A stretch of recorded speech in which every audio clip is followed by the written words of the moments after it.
नमस्कार दोस्तों, स्वागत है आप सभी लोगों का। दोस्तों आज हम बात करेंगे बिहार पुलिस फायरमैन के बारे में। अभी क्या है कि आपका बिहार पुलिस फायरमैन का एग्ज़ाम डेट भी आ गया है, तो करीबन देखा जाए तो आप सभी लोग के पास यहाँ पे ज़्यादा दिन नहीं बचा है। आप सभी लोग यहाँ पे देखा जाए तो आपका 85 से लेकर के 90 दिन आपका यहाँ पर बचा है। तो आपका कुछ अलग से रणनीति होना चाहिए, तब भी आप यहाँ पे बिहार फायरमैन में 80+ स्कोर कर पाएंगे। तो आपको कौन सा बुक को पढ़ना पड़ेगा, कौन सा प्रैक्टिस सेट लगाना पड़ेगा और कौन से विषय पे ज़्यादा ध्यान देना पड़ेगा, आज हम इसी के बारे में चर्चा करेंगे। तो वीडियो को आप शुरू से अंत तक देखिएगा, सारा चीज़ भी बताऊंगा और आपको कौन सा बुक को पढ़ना है पूरा बुक लिस्ट भी दिखाऊंगा, कौन कौन से टॉपिक पढ़ना है पूरा बेहतर तरीके से बताऊँगा। तो चलिए वीडियो को शुरू करते हैं। तो सबसे पहले यहाँ पर देखा जाए तो बिहार पुलिस जो आपका फायरमैन है, अभी आपका एग्ज़ाम डेट आ गया है। कब है आपका एग्ज़ाम, तो याद रखिएगा ये आपका मार्च में है, 2022 में। तो कहीं ना कहीं देखा है तो आपका आराम से 80 से 85 दिन आपका यहाँ पे बन जाता है। तो आपको थोड़ा सा बेहतर तरीके से तैयारी करना पड़ेगा। सबसे पहले हम यहाँ पे पोस्ट देख लेते हैं।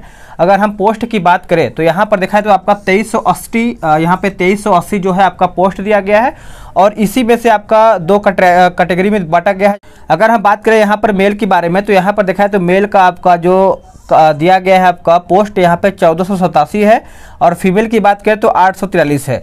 तो टोटल आपका कितना है 2380। और आपको यहाँ पर क्वेश्चन जो है आपको क्वेश्चन यहाँ पे दिया जाएगा, 100 क्वेश्चन दिया जाएगा और टाइम जो है आपको 2 घंटा दिया जाएगा।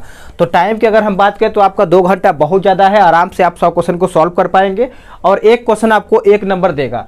तो इतना बात आप सभी लोग पहले याद रखिए। और सबसे बड़ा बात यहाँ पे ये आता है कि हम बुक कौन सा फॉलो करें, क्योंकि बुक आपका बहुत ज़्यादा भूमिका निभाएगा। क्योंकि बुक अगर आप सही तरीके से लेकर के चलेंगे तो कहीं ना कहीं आप यहाँ पे 80+ स्कोर कर पाएंगे, क्योंकि बुक ही जो है आपका बेस्ट मायने रखता है जो आपका एग्जाम निकालने के लिए। तो सबसे पहले यहाँ पे मैं आपको बताऊंगा कि प्रैक्टिस सेट भी, क्योंकि बुक पढ़ने के साथ आपको यहाँ पे प्रैक्टिस सेट भी लगाना है। और प्रैक्टिस सेट लगाने के लिए मैं आपको बताऊंगा कि आखिर आपको प्रैक्टिस सेट भी कौन सा लगाना है। और इसका जो प्रैक्टिस सेट है जल्द ही स्टार्ट किया जाएगा इस चैनल के माध्यम से। तो चैनल को आप सब्सक्राइब कर लीजिएगा ताकि आप सब लोग रिविजन में बेहतर तरीके से करा पाऊंगा। तो यहाँ पे हम अगर सिलेबस की बात करें तो सिलेबस में सबसे पहले आप देखिएगा कि जीके की अगर हम बात करें जनरल नॉलेज में, तो यहाँ पे आपका 35 प्रश्न पूछा जाएगा। और ये कौन से बुक से हम पढ़ेंगे तो ये भी मैं आपको बताऊंगा कि आपका ये जो 35 क्वेश्चन है कैसे कवर किया जाएगा। और हम साइंस की अगर हम बात करें, जो आपका जनरल साइंस है, ये आपका 30 क्वेश्चन आएगा, जो कि आपको बहुत ज़्यादा आपका बड़ी भूमिका निभाएगा ये आपका साइंस का। क्योंकि साइंस बहुत लोग का वीक होता है और बहुत कम ही लोग का होता है जो आपका अच्छा होता है। अगर हम मैथ की बात करें तो मैथ की आपका यहाँ पे 7 से 8 क्वेश्चन आएगा और मैं आपका इसका भी बुक बताऊंगा कि आप 7 से 8 क्वेश्चन जो है किस बुक से कवर कर पाएंगे। एकदम इजी क्वेश्चन आता है, आराम से आप कर पाएंगे। वही रही करंट अफेयर। करंट अफेयर में आपका ज़्यादा क्वेश्चन नहीं आता है, लेकिन आपका 5 क्वेश्चन देखने को मिल जाता है। तो करंट अफेयर भी आपको कवर करना है। करंट अफेयर बहुत बड़ा पोथा लेके नहीं पढ़ना है, बस आपको मैं नॉर्मल बताऊंगा। बस आपको MCQs लगा लेना है, वन लाइनर पढ़ लेना है मंथली का, वहाँ से आपका क्लियर हो जाएगा। अगर वही हमें विविध की बात करें, जो आपका मिसलिनियस होता है, आपको पता ही होगा, विविध में आपको 6 से लेकर 8 क्वेश्चन आपको देखने को मिलेगा। और ये बुक जो है मैं आपको बताऊंगा, वहीं से आपको कवर हो जाएगा, ठीक है।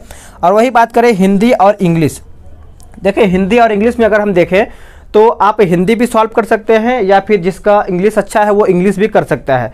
लेकिन 80% बहुत लोग का यहाँ पे हिंदी अच्छा होता है। तो हिंदी की अगर हम बात करें तो यहाँ पे आपका 15 प्रश्न आता है, जो कि हिंदी चाहे इंग्लिश दोनों में से आप कोई भी सॉल्व कर पाएंगे। तो आपको यहाँ पे 15 प्रश्न ये आपका आ जाता है। तो पूरा मिला जुला के आपका 100 क्वेश्चन यहाँ पे बन जाएगा। और मैंने आपको बता दिया कहाँ से कौन कितना क्वेश्चन आएगा। अब यहाँ पे सबसे बड़ी बात ये आता है कि हम ये जो आपका सिलेबस मैंने बताया है, कौन सी बुक को पढ़ करके मैं इतना 80+ स्कोर कर पाऊंगा। तो सबसे पहले जो आपका जीके और जीएस, ये जो आपका दोनों बुक है, ये आप मतलब जो ये आपका जीके जीएस का टॉपिक दिया गया है, ये आपका एक ही बुक से कंप्लीट हो जाएगा। तो सबसे पहले देखिए आपको जीके जीएस, क्योंकि देखिए 70 क्वेश्चन कहीं ना कहीं दिखाया तो आपका 65 से 70 क्वेश्चन आपका यहीं पर जीके जीएस आता है। तो इसको कंप्लीट करने के लिए ये सभी के पास बुक होता है लूसेंट का, क्योंकि लूसेंट जो है सभी एग्जाम को निकालने के लिए क्षमता रखता है। तो इतना अगर आप कर लेंगे, लूसेंट अगर आप अच्छे से पढ़ लेते हैं, जिसमें से आपका यहाँ पर देखा जाए तो आपका यहाँ पे इतिहास, भूगोल और संविधान, इतिहास, भूगोल, संविधान, अर्थशास्त्र, उसके बाद साइंस भी आपको यहाँ पर पीछे देखने को मिल जाएगा। और वही हम बात करें विविध के बारे में, तो विविध का भी अगर हम देखें तो यहाँ पे आपको मिसलेनियस में देखा जाए तो आपका जो सबसे बड़ा होता है, सबसे बड़ा में मतलब कौन सा प्रथम है, कौन सा भारत का प्रथम प्रधानमंत्री है, उसके बाद विश्व की प्रमुख गुप्तचर, मतलब इस तरीके से आपका यहाँ पर देखा जाए तो आपका 46 टॉपिक दिया गया है विविध में। तो तो इसको आपको 2 से 4 बार देख लेना है, इसमें से आपको बहुत सारा याद भी होगा।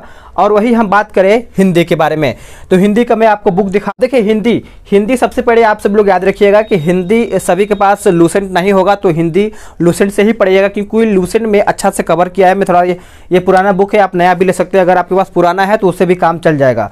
तो हिंदी में जो आपका 15 प्रश्न आएगा उसमें आपको करना क्या है कि हिंदी को पढ़ना है। एक एक टॉपिक आप यहाँ पे दिया गया है, जैसे कि आपका यहाँ पे वर्णमाला हो गया, संधि हो गया, समास हो गया, पर्यायवाची हो गया, विलोम शब्द हो गया, मुहावरा हो गया, ये सब आपको टॉपिक क्लियर कर लेना है। और लास्ट में आपको एमसीक्यू दिया होता है, उसको लगा लेना है ताकि आपको कन्फ्यूजन ना हो पाए, ठीक है। तो मैंने आपको जीके जीएस बता दिया और विविध बता दिया, हिंदी बता दिया। अब आपका 2 टॉपिक और बचता है, जो आपका मैथ और करंट अफेयर। देखिए मैथ के लिए आप सभी लोग को कोई भी ज़्यादा बहुत बड़ा बुक नहीं लेना है। आपको आर.एस. अग्रवाल है तो आर.एस. अग्रवाल से पढ़ सकते हैं, अगर नहीं है तो आपको ये वाला बुक लेना है, जो कि बहुत अच्छा बुक है, जो आपका देखा है तो सगीर अहमद का है। ये सब आपका नॉर्मल क्वेश्चन यहाँ से आप लगा पाएंगे और सीख पाएंगे। अगर आप एकदम वीक है मैथ में तो आपका 7 से 8 क्वेश्चन, क्योंकि देखिए ये जो आपका मैथ का क्वेश्चन होता है ये सटीक आंसर देता है, मतलब एक होता है ना कि कन्फ्यूजन नहीं होता है। आराम से अगर आपका आंसर आता है तो आपका 7 से 8 क्वेश्चन मिल जाएगा। इसको आप अच्छे से पढ़ जाइएगा। मेन जो आपका टॉपिक होता है जो आपका मैथ में पूछता है, तो आप इसे कंप्लीट कर पाएंगे मैथ में। और वही करंट अफेयर 4 से 5 प्रश्न आपका देखने को मिलेगा। देखिए करंट की हम बात करेंगे तो यहाँ पर देखिए करंट अफेयर की हम बात करें तो यहाँ पे आपका 2 किताब मार्केट में है, जो कि दोनों किताब बहुत ज़्यादा बेस्ट है। देखिए सबसे पहले आप सब लोग याद रखिएगा कि करंट अफेयर जो आपका यहाँ पे 3 से 5 प्रश्न जो पूछता है, इसमें देखा है तो आपको हर 6 महीने पे या पर साल भर पे देखा है तो आप सभी लोग का वार्षिकांक या फिर अर्धवार्षिकीय आपका निकाला जाता है एडुटेरिया का। इसमें आपका जो क्वेश्चन दिया होता है, इसमें देखा जाए तो आपका 700 से 800 क्वेश्चन आपका प्रैक्टिस सेट के माध्यम से होता है। और वन लाइनर जो आपका राष्ट्रीय अंतर्राष्ट्रीय होता है उसको पढ़ लेना है, और ज़्यादा आपको पढ़ने की जरूरत नहीं है। वही अगर आप इसको नहीं पढ़ना चाहते हैं, अब स्पीडी पढ़ना चाहते हैं, तो स्पीडी के लिए आपको करना क्या पड़ेगा, आपको वार्षिकांक लेना पड़ेगा। वार्षिकांक में देखा है तो इसमें आप यहाँ पे देखेंगे पीछे आपका यहाँ पर देखा जाए तो आपको यहाँ पर एमसीक्यूज मिलता है, इसको आपको बस रट जाना है। इसमें से आपका आराम से आपका क्वेश्चन आ जाएगा, जो कि आप इसको अच्छे से सॉल्व कर पाएंगे। इतना जो मैंने बुक बताया वो प्रैक्टिस कहीं इतना बुक पढ़ने के बाद आपको प्रैक्टिस सेट की जरूरत पड़ेगी। अब प्रैक्टिस सेट रहेगा तभी आप अपना स्कोर देख पाएंगे कि अपना कितना स्कोर आ रहा है, 50 आ रहा है या फिर 60 आ रहा है। तो प्रैक्टिस सेट के लिए आपको यहाँ पे दिख पा रहा होगा, मैं ये जो प्रैक्टिस सेट है प्लेटफॉर्म का जो कि रुक्मिणी प्रकाशन का है, इसमें से आपको मैं जीके और जो आपका जीके जीएस है यानी जीके जीएस आपका हो गया, साइंस हो गया, मैं आपको ये कंप्लीट करा दूंगा। और मैथ जो आपका बचता है ये आपको मैं टेलीग्राम पे पीडीएफ दे दूंगा, वहां से आप इसको अच्छे से सॉल्व कर पाएंगे। तो इतना आप कर लेते हैं तो पक्का बता रहे हैं कि आप 80+ स्कोर ला पाएंगे। और इतना आपको टारगेट लेके चलना ही पड़ेगा। कहीं ना कहीं देखा है तो बिहार में आपका धांधली वगैरह भी होता है, तो धांधली को न देखते हुए आपको मेहनत करना है। ये सब आपको टॉपिक क्लियर रहेगा तो पक्का आप 1 सीट ले लेंगे, क्योंकि इतना ज़्यादा आपका यहाँ पे 2380 सीट है, तो आपको 1 सीट से मतलब होना चाहिए, ना कि हमको 2380 से, ठीक है। तो अगर आप 1 सीट का टारगेट लेकर चलेंगे तो आप अच्छा स्कोर करेंगे।